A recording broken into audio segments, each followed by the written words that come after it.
À l'occasion des Journées du patrimoine, la ville des Trois-Îlets propose de retracer l'histoire de manière originale.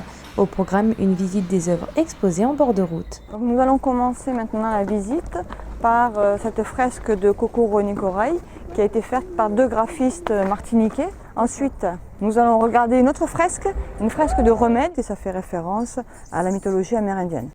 En face, il y a l'œuvre de Laurent Valère qui s'appelle Watabri. Watabri, c'est le nom amérindien du lambi. Et c'est censé représenter les Trois-Îlets. Mais l'œuvre qui fait le plus sensation auprès des visiteurs, c'est celle du rond-point Citron.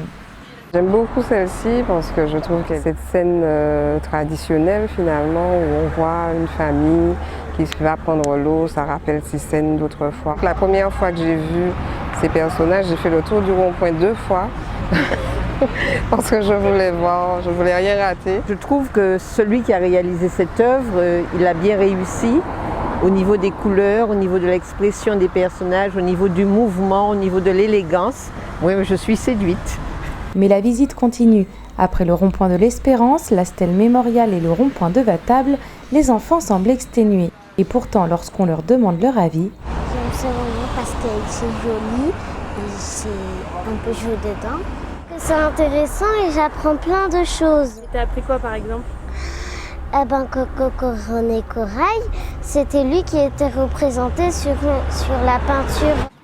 Les grands comme les petits sont conquis par cet événement qui n'aurait jamais eu lieu sans la détermination des pouvoirs locaux. C'est réalisé par une entreprise d'insertion. Je mets en œuvre un parcours économique, un parcours professionnel, permettre à des individus de se retrouver, se ressourcer, se qualifier, se former et trouver après du travail. Le patrimoine, c'est un moyen de permettre une connaissance de notre culture, de notre identité, de notre histoire, mais c'est aussi un atout pour le développement économique. Et visiblement, le message est bien passé. C'est important de connaître son histoire, c'est important de s'intégrer dans son histoire, mais c'est important d'avoir cette ouverture sur le monde.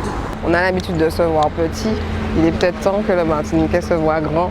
Avis aux amateurs, il ne vous reste plus qu'une journée pour découvrir ces œuvres qui témoignent de la richesse culturelle des Trois-Îlets.